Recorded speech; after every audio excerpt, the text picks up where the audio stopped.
በስመ አብ ወወልድ ወመንፈስ ቅዱስ አሐዱ አምላክ ዘለዓለም ሥላሴ ሰላም እግዚአብሔር ምስ ኩላትኩም ይኹን ፍትዋት ስድራ ቤት ኣብ ስዑድ እየ ዘለኹ ግን ዓዲ ይመስለኒ እሞ ስፈ ባሃሪ ኣለኒ እናውረድኩሲ ይሓፅቦ እሞ ናብ ፀሓይ የውፅኦ ኣብ እንዳ ወለደ እዩ ወለደይ ግንስ ብሂወት የለውን ናብራ እዩ ከምዚ ናይ ገዛ ናውቲ ክትርኢ ከለኻ ሓዳር ናብራ ከም ዘለካ ወይም ከም ዘለኪ እዩ ክትገዝእ ከለኻ ከምኡ እውን ከምዚ ክረአየካ ከሎ ናይ ገዛ ስራሕቲ ክትሰርሕ ከለኻ ናብራ ሓዳርካ ወይም ሓዳር ከም ዘለካ ሓዳር ንዘይብሉ ሰብ ማለት እዩ።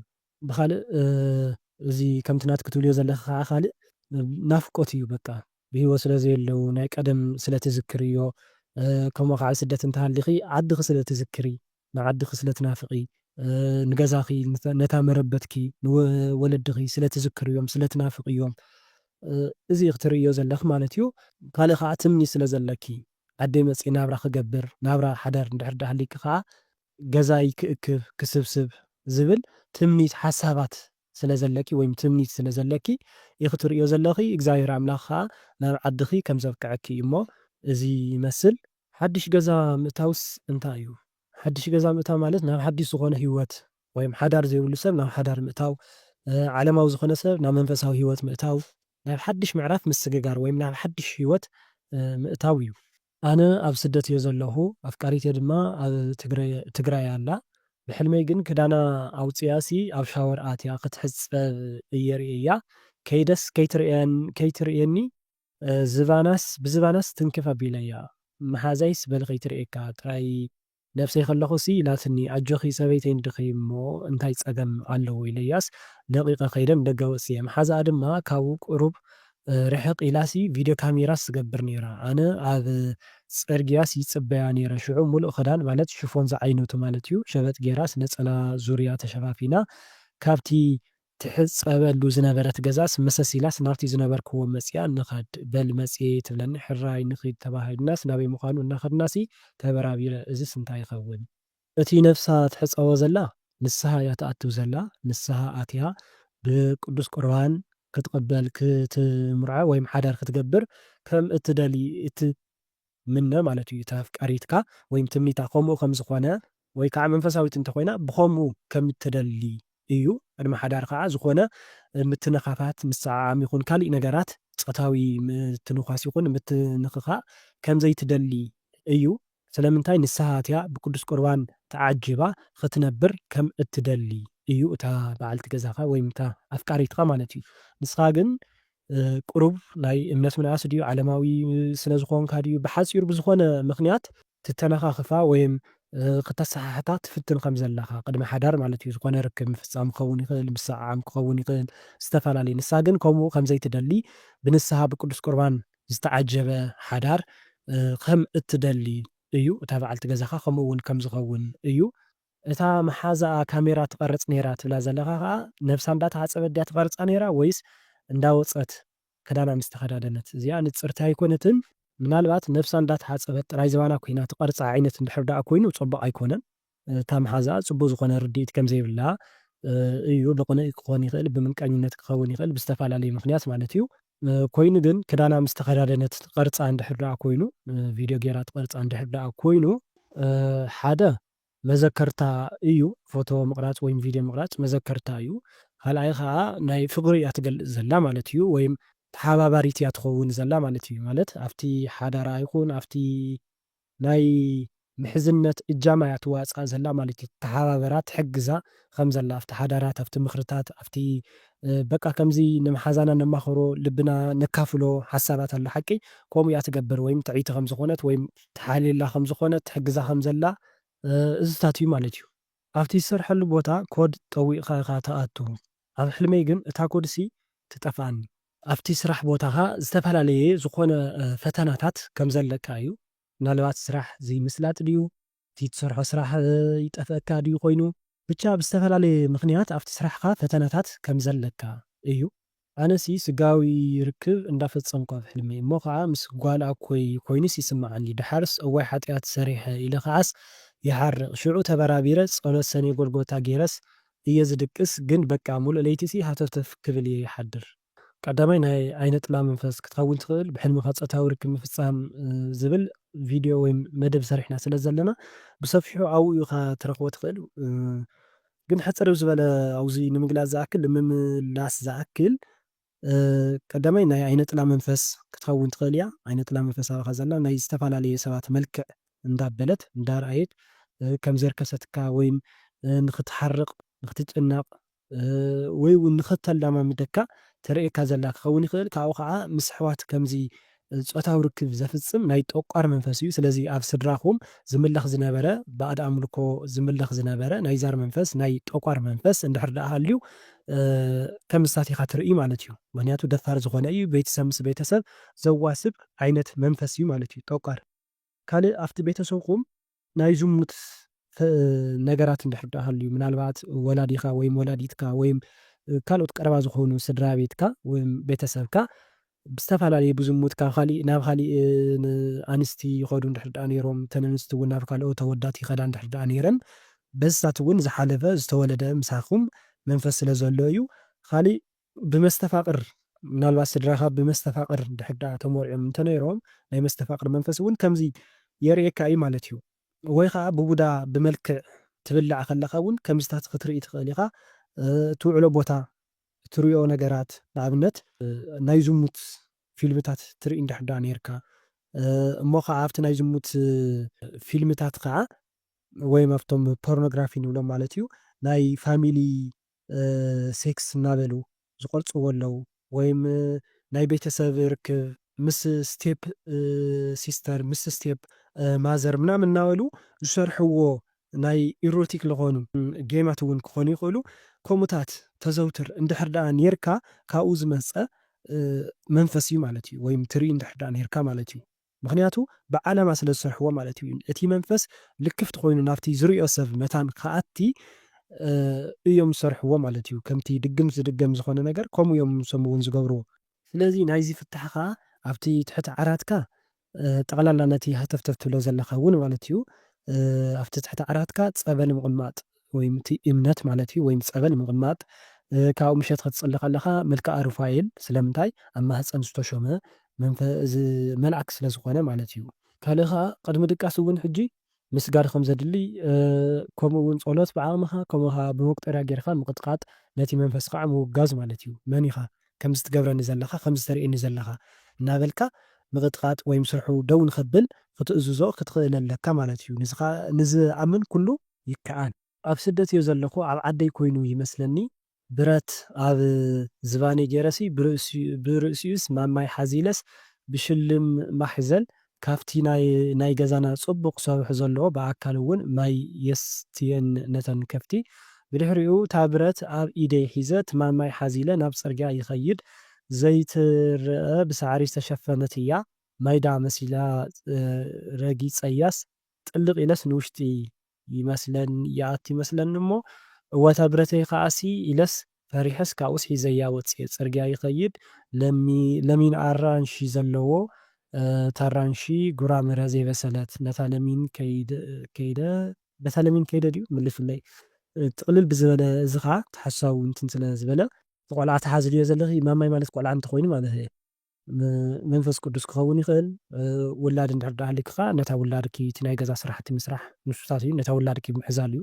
ወይም ንጓልኪ ሒዝኪ እቲ ብረት ሒዝክዮ ዘለካ ከዓ ከምቲ ጠበንጃ ተኮይኑ ውላድ እዩ። ስለዚ ወዲ ተባዕታይ ውላድ ይበሃል። ብካልእ ከዓ ጀግና ዝኾነ ውላድ እውን ይብልዎ ዓበይቲ ወለድና ማለት እዩ።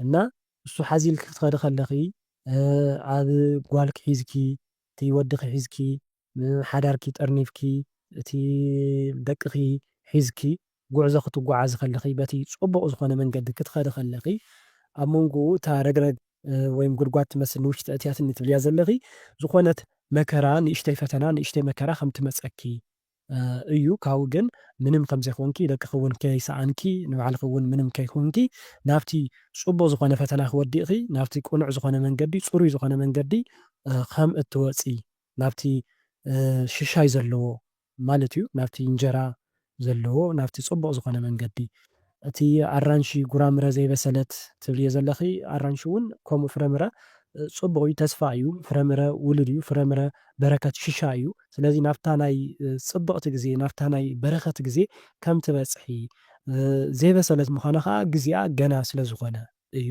ኣብ ስደት እየ ዘለኹ ግን ምስ እነንበይተይስ ቡና ይሰቲ እሞ ካብኡስ ገበልስ ቦሚት ይብል እንታይ ይኸውን? እቲ ቡና ባዕድ ኣምልኮ እዩ። ህውከት፣ ፈተና፣ መከራ ብኸምኡ እዩ ዝፍታሕ ቡና ህውከት እዩ። ሓዘን እውን ይበሃል። ብሓፈሻ ብጽቡቕ ኣይኮነን ዝፍታሕ ማለት እዩ እና እቲ ገበል ከዓ ናይ ዛር መንፈስ እዩ መብዛሕትኡ ግዜ።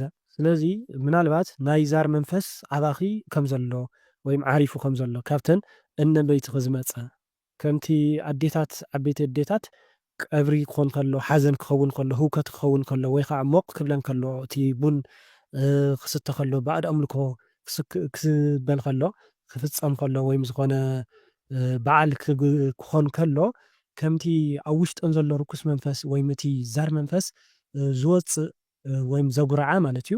ከምኡ እናትክውን ሲ ኣብቲ ህውከት ኣብቲ ከም ናተን ኣብቲ ሓዘን ክኸውን ከሎ ኣብቲ ዝኾነ ባዕድ ኣምልኮ ክፍፀም ከሎ ኣብቲ በዓላት ክመፅእ ከሎ ሲ ይወፅ እዩ ዘሎ በቃ የጉራዕ ከም ዘሎ ተሓቢኡ ዝነበረ ወይም ገና ዘይሰገረ ኣብ እነንበይትኺ ዘሎ ናባኺ ዘይመፀ ግን ክመፅእ ከም ዝሓሰበ እቲ ቦሚት ኢልኪ ዝወፅእ ዘሎ ገበል ተሓቢኡ ዝነበረ ውሽጢ ውሽጢ ዝሕመኪ ዝነበረ ኣድፊጡ ዝነበረ ማለት እዩ ብጋዲ ከም ዝወፅእ እሞ ከም ተጉርዒ ወይ ከዓ ዘይሓለፈ ስለ ዝኾነ ገና ኣብ እመንበይትኺ ኮፍ ኢሉ ዝፈርድ ወይም ኣብኡ ኮይኑ ዝቕለብ መንፈስ ስለ ዘሎ ሕጂ ማለት እዩ ብቐፃሊ ግን ንመፃኢ ናባኺ ክመፅእ ከም ዝሓስብ ዘሎ እዩ እሞ ስለዚ ናባኺ ንኸይመፅእ ሂወትኪ መከራ ከይገብረልኪ ኣብ ጸሎትኺ ክትብርትዒ ንወላዲተ ኣምላኽ ክትሓትያ ንኣጋዕዝተ ዓለም ቅድስት ሥላሴ እዚ መንፈስ እዚ ካብ ሂወተይ ርሕቑለይ እናበልኪ ክትቃወሙ እዩ ዘለኪ ማለት እዩ። ምናልባት ከዓ ከምዚ ናይ ባዕድ ኣምልኮ ነገራት ትጥቀሚ እንድሕር ደኣ ኮንኪ ወይ ከዓ ከምኡታት ትሳተፊ እንድሕር ደኣ ኮንኪ ቡን እንድሕር ደኣ ትሰቲ እንተኮንኪ እዚታት ክትገድፍዮ ከም ዘለኪ እቲ ርኩስ መንፈስ ዝስሕቦን ደስ ዝብሎን ነገራት ክተቋርፅዮ ከም ዝግባእ እዩ። ናብ ስድራይ ከይደሲ ኣቦይን ኣደይንሲ ሓሚሞም ድዩ እና ጠሞም ድዩ ጠሞም ድዩ እንታይ ረሲሖምሲ ተረኣዮምኒ ኣነ ከዓሲ ሰንቢደ በኸየ እንታይ ይኸውን? ሓደ እቶም ኣቦኽን ኣዴኽን ከምዘይጠዓሞም ክኸውን ይኽእል ማለት እዩ። ምናልባት ብኸመይ እዮም ረሲሖም ሓሚቖም ትርእዮም ዘለኺ ብስጋዊ ክኸውን ይኽእል፣ በቲ ኢኮኖሚ ክኸውን ይኽእል፣ ወይ ከዓ ናፍቆት ናይ ውላዶም ናይ ደቆም ስለ ዘለዎም ናበይ ኮን ከይዳ ወይም ኣበይ ኮን ይህለዉ ከመይ ይህልው ኢሎም ሓሳባት ናፍቆት ስለ ዘለዎም ጭንቀት ስለ ዘለዎም ክኸውን ይኽእል ሓደ ማለት እዩ። ብተመሳሳሊ እውን ናይ ኢኮኖሚ ፀገም እውን ክኸውን ይኽእል ማለት እዩ። ንስኻ ትፈልጥዮ ናይ ኢኮኖሚ ፀገም ከም ዘለዎም ብኢኮኖሚ ወስቆልቀል ከም ዝበሉ እውን ክኸውን ይኽእል እና ከምታ ቅድም ዝበልክ ከዓ ብጭንቀት ብሓሳባት እውን ክኸውን ይኽእል ናትኩም ዳሃይ ክኸውን ይኽእል ናይ ኩሎም ደቆም ደሃዮምን ኣበይ ኮን ይህሉ ከመይ ይህሉ ናይ ብሓቂ ድዮም ሰላም ዘለው ወይ ከዓ ትናፍቆት እዝታት እዩ ማለት እዩ። ብኻልእ ብነፍሲ እዩ ማለት ነፍሶም ከም ዘይጠዓማ ኣብ ሓጢኣት ከም ዘለዉ ወይም ኣብ ዘይኸውን ባእድ ዝኾነ ኣምልኮታት ከም ዘለዉ ወይም ኣብ ፅቡቕ ነገር ከም ዘየለዉ ክኸውን ይኽእል ማለት እዩ። እቲ ንስ ክትበኽዮ ዘለኻ ከዓ ጸሎት ክትገብሩሎም ከም ዘለኪ ኣብ ጸሎት ክትዝክርዮም ከም ዘለኪ ጸሎት እዩ ትብሃት ናብ ኣምላኽ ክትነብዒ ወይም ክትበኺ ከም ዘለኪ መሓሮም እናበልኪ ማለት እዩ። ብኻልእ ከዓ ናይ ሓሳባት እውን ክኸውን ይኽእል ናትካ ሓሳብ ማለት እዩ። ከመይ ይህሉ ወለደይ ከመይ ይኾኑ ዝብል ጭንቀት ሓሳባት ወይም ናፍቆት እንድሕር ደኣ ኮይኑ እውን ክኸውን እውን ይኽእል ማለት እዩ። መሓዛይ ምስ ሰብኣያስ ፃዕዳ ክዳን ጌራ እሞ ተሓጒሶም ከዓስ ፍሽኽ እንዳበሉስ ተረኣዮምኒ።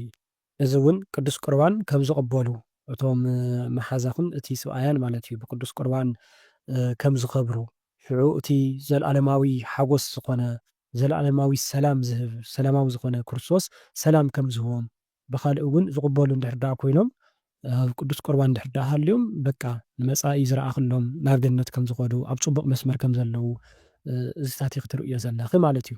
ነዚ ንስኺ ክትርእዮ ዘለኺ ከዓ ንስኺ ምናልባት ዘይትቕበሊ ቅዱስ ቁርባን ዘይትወስዲ እንድሕር ደኣ ኮንኪ ንክትወስዲ ንእግዚኣብሔር ኣምላኽ ንክትሓትዮ በጃኻ ናብ ቅዱስ ስጋኻን ናብ ክቡር ደምካ ነብቅዕኒ እናበልኪ ክትሓቲ መንገድኺ ክተስተኻኽሊ ከም ዘለኪ እዩ ኣምላኽ ዝሕብረኪ ዘሎ ማለት እዩ። ናባይ እንድሕር ደኣ መፂኺ እቲ ፈተና ዝኾነኪ ነገራት እቲ ዘጨናንቐኪ ነገራት ንሶ ወጊደ ዘለኣለማዊ ዝኾነ ሓጎስ ክህበኪ እየ። ሓጎስ ዝርከብ ሓቀኛ ሰላም ዝርከብ ሓቀኛ ሓጎስ ዝርከብ ካብኣ እዩ ዝብለኪ ዘሎ ማለት እዩ። ስለዚ ነቲ ዘለኪ ነገራት ዝህውኸኪ ነገራት ከምሳት እንድሕር ሃልዩ ናብ ክርስቶስ ትቐርቢ ከም ዘለኪ ንሱ ከዓ ዘይውዳእ ዘለኣለማዊ ዝኾነ ሓጎስ ዘለኣለማዊ ዝኾነ ሰላም ከም ዝህበኪ እዩ።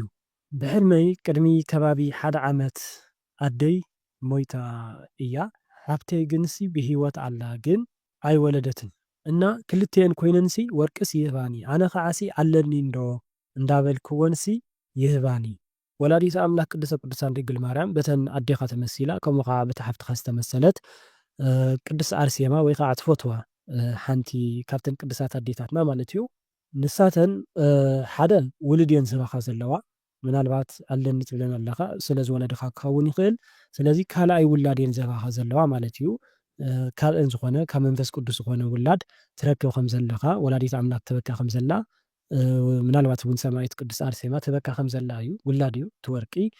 ብካልእ ወርቂ ከዓ ሓላፍነት ወይም ፀጋ ኢኻ ትባሃው ዘለኻ ማለት እዩ። ክትከናኸኖ ከም ወርቂ ከም ዕንቂ ብክንክን ክትሕዞ ዘለካ ዝኾነ ሓላፍነት ወይም ዝኾነ ፀጋ ወይም ዝኾነ ባህሪ እየን ዝህባኻ ዘለዋ ወይ ከዓ ክትከናኸኖ ከም ዘለካ ዝኾነ ባኻ ዘሎ ፅቡቕ ዝኾነ ባህሪ ማለት እዩ ወይም ፀባይ። ብካልእ ወርቂ ስልማት እዩ ናይ ዝተፈላለዩ ፀጋ ክኸውን ይኽእል ስልማት ብሓፂሩ ይህባኻ ከም ዘለዋ ማለት እዩ ወይም ከምዚ ህያብ ይህባኻ ከም ዘለዋ እዩ። ሓደ ዝፈልጦ ቀሽስ ካብ ቦርስኡ ኣውፅኡስ ፍሽኽ እንዳበለ ይህበኒ ኣነ ከዓሲ ብጣዕሚ ይሕጎስ ሽዑ እተን ዝተረፋ ብዙሕ ዝበላ ገንዘቧ ትሪፉሲ እዛ ቦርሳይስ ከዓስ ሕፀባ ይብለኒ። እቲ ካብ ቦርሶ ውፅኢ ዝበካ ዘሎ ቅርሺ እንድሕር ዳ ኮይኑ እዚ እውን ውላድ እዩ ምናልባት ቁሩብ እንድሕር ዳ ኮይነን ነተን ቅርሺ ማለት እዩ ውላድ ይህበካ ከም ዘሎ እቲ ቀሺ ከዓ መድሃኒ ዓለም እዩ ቀሺ እውን ይግለፅ እዩ ማለት እዩ እሞ እና እታ ቦርሳይ ሕፀባ ዝብለካ ዘሎ ከዓ ናይ በረከት ምናልባት ትጉ ስለ ዝኾንካ እግዚኣብሔር ብኸመይ ከገልግሎ እንታይ ክገብር ኣለኒ ዝኾነ ናይ በረከት ስራሕ ክሰርሕ ኣለኒ እናበልካ ትሓስብ ትምነ ወይም ከምኡ ዓይነት ትልምታት ይህልወካ ብኸመይ ከገልግል ኣለኒ እናበልካ ትሓስብ እንድሕር ዳ ኮይንካ ዝኾነ ኣገልግሎት እዩ ዝህበካ ዘሎ ወይም ዝምድበካ ዘሎ ማለት እዩ እና ሕጂ ድዩ ንመጻኢ ድዩ ወይስ ኣብኡ ድኻ ዘለኻ ኣብ ኣገልግሎት እንድሕር ዳ ኣለኻ ሕጂ እውን ደስ ኢልካ ተገልግሎ ብትጋህ ተገልግሎ ኣገልግሎት እንድሕር ዳ ሃሊካ ምናልባት ንሱ ኢኻ ትሪኦ ዘለኻ ኣነ ይሂበካ እዩ ዝብለካ ዘሎ መድሃኒ ዓለም ማለት እዩ። ንመጻኢ እውን ክኸውን ይኽእል ምናልባት እንታይ ከገልግል ኣለኒ ከምዝታት ዝብል ሓሳባት ትልምታት ትምኒት እንድሕር ዳ ሃሊካ ወይም ትግሃት ስለ ዘለካ ወይም ቅንዕና ስለ ዘለካ ክኸውን ይኽእል። ብሓፈሻ ዝኾነ ኣገልግሎት ዝኾነ ናይ በረከት ስራሕ እዩ ዝህበካ ዘሎ ማለት እዩ። ኣነ ምስ ደቀይ ንኸይድ ነርናስ ካብኦም ትርፍ ምስ በልኩስ ጓለይ ጠፊያስ ንወደይስ ኣበየ ጥፊእኻ እያ ኢለስ ይሃርሞ 50 ቅርሺ ከዓስ ኣብ ግንባር ወደ ኔራሲ ብቅድመይ ንሱ እውን ሓሊፉስ በታ ንሱ ዝኸደላ መንገዲ ምስ ከድኩ እቲ 50 ቅርሺ ወዲቓስ ይረኽባ ኣልዒለ ወሲደያ ሽዑ ኣብ መንጎ ነዋሕቲ ጎቦታት ኣብ ትሕቲ ኢደይሲ ይረኽባ እሞ ጓለይ እንደያ ጠፊኣትኒ ምስ በልክዋ ናበይ እሞ ከይትኸይድ እያ ምስኡ እንዳኣላ ትህሉ ኢላ ንሰማይስ እንዳጠመታት ካብቲ ጎቦታት ከዓ ከምዚ ማይ ዝፈስስ እሞ ምስኡ ከዓ ዕንፀይትን ኣራንሽን ዝወርድ ይመስለኒ እንታይ ይኾን እቲ 50 ቅርሺ ትረኽብ እያ ዘለኺ ምናልባት 50 ቅርሺ ውላድ እንድዩ ውላድ ክትረኽበ ዘለኺ ካሊእ ውላድ ማለት እዩ ወይ ከዓ ብቀጥታ እውን እዩ በረኸት ፀጋ እዩ 50 ቅርሺ። እታ ጓልኪ ትጠፍእ ዘላ ግን ቀዳማይ ናይ ስጋ ጥፍኣት እዩ ማለት ሞት ክኸውን ይኽእል ማለት እዩ። ካልኣይ ከዓ ናይ መንፈስ ጥፍኣት እዩ ማለት ብመንፈሳ ትርሕቕ ከም ዘላ ካብ እግዚኣብሔር ኣምላክ ወይም ካብቲ መንፈሳውነት ማለት እዩ ካብቲ እግዚኣብሔር ዝፈቕዶ መስመር ካብኡ ትወፅእ ከም ዘላ ብነፍሳ ትጠፍእ ከም ዘላ ናብ እግዚኣብሔር ዘይፈቕዶ ስራሕቲ ትኸይድ ከም ዘላ እዩ። ምናልባት እዚ ህፃን እንተኮይና እውን ንመጻኢ ዝመፅእ ነገራት ክኸውን ይኽእል ማለት እዩ። እግዚኣብሔር ኣምላክ ቀዲሙ ይሕብረክ ከም ዘሎ ንኽትጥንቀቂ ነታ ጓልኪ ናብ ፅቡቕ መስመር መታን ክተእትያ ብፅቡቕ መንገዲ መታን ክትምራሕ መሰረት መታን ክተትሕዝያ እግዚኣብሔር ኣምላክ እዩ ዝሕብረክ ዘሎ ማለት እዩ። ስለዚ ብክልተ ይፍታሕ ናይ ስጋ ጥፍኣት ኣሎ ናይ መንፈስ ጥፍኣት ኣሎ ማለት እዩ። ጠፊኣት ንጓሊ ትብልያ ዘለኺ ፅቡቕ ኣይኮነን። ብካልእ እተን ዓዲ ክትረኽብየን ዘለኺ ወላዲተ ኣምላክ ቅድስተ ቅዱሳን ድንግል ማርያም እያ እና ብስጋ ትጥፋእ ብነፍሲ ትጥፋእ እግዚኣብሔር ኣምላኽ ኣጥፊኡ ከም ዘይጥፋኣ መወዳእታ መጨረሽታ ምስ እግዚኣብሔር ኣምላኽ ከም ዝኸውን ኩሉ ዋላ እውን ብስጋ እንተዓረፈት እግዚኣብሔር ኣምላኽ ከም ዝቐበላ ብነፍሲ እንተጠፍአት እውን እግዚኣብሔር ኣምላኽ ከም ዝምልሳ እዩ ትሕብረክ ዘላ ወላዲተ ኣምላክ ድንግል ማርያም ማለት እዩ። እቲ ጎቦታት ትብልዮ ዘለኺ ጎቦታት ቤተክርስትያን እዩ፣ መንፈሳዊ ቦታ ገዳማት እዩ፣ መድሃኒ ዓለም እውን ይበሃል። ብዙሕ ፍትሕ ኣለዎ። ጾም ጸሎት እውን ብሓፈሻ ካብኡ ዝፈስ ዘሎ እቲ ማይ ትርእዮ ዘለኺ እቲ ማይ ጸበል እዩ፣ በረከት እዩ፣ ረድኤት ምሕረት እዩ። እቲ ዕንፀይቲ ከዓ እንጀራ እዩ። እቲ ኣራንሺ እውን በረከት ሽሻይ ውልድ እዩ ማለት እዩ። ብሕልመይ ሓፍቴስ ገዛ ተኻርያትለይሲ ክትወፂ ከለኺ ግን ናብ ቅዱስ ጊዮርጊስ ኣፍ ደገ ኢኺ ትወፂ ትብለኒ። ኣነስ ኣይፈልጦንዋ ኣርኢኒ ኢለያስ እሺ ኢላትኒ። ናብ ቤተክርስትያን ከድናስ ኣደይ ተናዲዳ ጸኒሓትናሲ ገዲፍናዮ ሓሊፍና ውሽጢ ከይኣተናስ ኣብ በሪ ስዒብና ግን ሓፍተይ ብሂወት የላን ናይ ሃገረይ መከራ ተርእየኒ እንተኮንካስ ኣምላኽ ይውሰደኒ ኢላ ብስዋኤ ጠይቓ ካብኡ ተዘጋጀይ ተባሂላ ኣብ ገዳም እያ ዓሪፋ። ዋላ እውን እታ ሓፍትኺ ብስጋ እንተተፈለየት እንተዕረፈት ብነፍሲ ግን ብመንፈስ ግን ከም ዘላ ህያው ከም ዝኾነት እዩ። ስለምንታይ ኣካይዳኣ ስለ ዘዕረየት ኣካይዳኣ ጽቡቕ ስለ ዝነበረ ኣካይዳኣ ምስ ኣምላኽ ስለ ዝነበረ ማለት እዩ። እና እቲ ገዛ ትካረየለይ ትብልዮ ዘለኺ ከዓ ምናልባት እቲ ሓደ ገዛ ተኻሪኺ ምናልባት ኣብቲ ገዛኹም ዝኾነ ከምቲ ዝበልክዮ እውን ተናዴኺ ፈተና ይኾና ከም ዘለዋ ወይም ይኾናኽን ከም ዝነበራ ፎቴን እውን ኣይኮነን ንኻ ብጸሎት ኢኺ ክትሕግዝየን ትኽእል ብኻሊእ ኣይኮነን ማለት እዩ እሞ ብዝተፈላለየ ክፍተት እንዳኣተየ እንዲ ሰይጣን እውን ዝፍትን ስለዚ ፈተና ስለ ዝኾናኽን ናይ በዓልኪ ትጾምሉ ትሰግድሉ ትጽልዩሉ ናይ ጸሎት ቦታ ጌርክ ትጥቀምሉ ገዛ ትሕዚ ከም ዘለኪ ወይም ትካረይ ከም ዘለኪ እሞ ኣብኡ ትጽሊ ትሰግዲ ከም ዘለኪ ስዋኤ ትጥቀምሉ ከም ዘለኪ እቲ ቤተክርስትያን ከዓ ናብ እቲ ገዛ ትካረዮ ከዓ ናብ ናይ ቅዱስ ጊዮርጊስ ቤተክርስትያን ዝቐረበ ተዝኸውን እያ ትብለኪ ዘላ። ባዕላ ተምህረክ እያ ዘላ ትመርሐክ እያ ዘላ መንገዳ ማለት እዩ። እግዚኣብሔር ኣምላኽ እዩ ዝመርሐኪ ዘሎ ብርግጽ ብኣ ሓዲሩ በታ ሓፍትኺ ማለት እዩ። ሓደ እዚ ክኸውን ይኽእል። እቲ ካልእ ከዓ ናብ ናይ ቅዱስ ጊዮርጊስ ታቦት ዘለዎ ቤተክርስትያን ወይም ናይ ቅዱስ ጊዮርጊስ ታቦት ዘለዎ ገዳም ክኸውን ይኽእል። ናብኡ ዝቐረበ ቦታ ኸይድኪ ወይም ኣብኡ ኮንኪ ጸበል እንዳተጠመቕኪ ስዋኤ እንዳኣተኺ እንዳጸለኺ እንዳሰገድኪ ክትቃለሲ ከም ዘለኪ ንእግዚኣብሔር ኣምላኽ መንገደይ ከመይ እዩ ዘሎ ከመይ እዩ እናበልኪ ህይወተይ ከመይ እዩ እናበልኪ ክትሓቲ ከም ዘለኪ ኣካየዳኺ ምስ እግዚኣብሔር ኣምላኽ ክኸውን ከም ዘለዎ ብፍቓድ ኣምላኽ ክትምርሒ ከም ዘለኪ እያ ትሕብረኪ ዘላ ማለት እዩ። ብኻልእ እውን ንስኺ ናይ ቅዱስ ጊዮርጊስ ጓል ኢኺ ቅዱስ ጊዮርጊስ እዩ ዝሕልወኪ ናቱ ንዑ ኢኽ ተዋሂብኪ። ስለዚ ንቅዱስ ጊዮርጊስ ሓልወን ንበል እዮ ንቅዱስ ጊዮርጊስ ዘድለይኪ ነገራት ሕቶት እዮ እያ ትብለኪ ዘላ። ንዑ ተማሕፀን እዮ ናብ ናይ ቅዱስ ጊዮርጊስ ቤተክርስትያን እናኸድኪ ለምን እዮ እያ ትብለኪ ዘላ ማለት እዩ። ብኻልእ ከዓ እንታይ ክኸውን ይኽእል ገዛ ምክራይ ማለት ሰማያዊ ዝኾነ ገዛስ ሒዘልኪ እየ ዘለኹ ቦታ ሒዘልኪ ኣለኹ ኣብ ሰማያት ማለት እዩ። በዚ ደስ ይበልኪ በዚ ተስፋ ግበሪ በዚ ተሓጎሲ እያ ትብለኪ ዘላ ንኽትጸንዒ ተስፋ ንኽትገብሪ ማለት እዩ። ስለዚ ነበረና ሰዓት ኩሉ ናይ እግዚኣብሔር ኣምላኽና ሽሙ ይኽበር ይመስገን። ወስብሃት ለእግዚኣብሔር።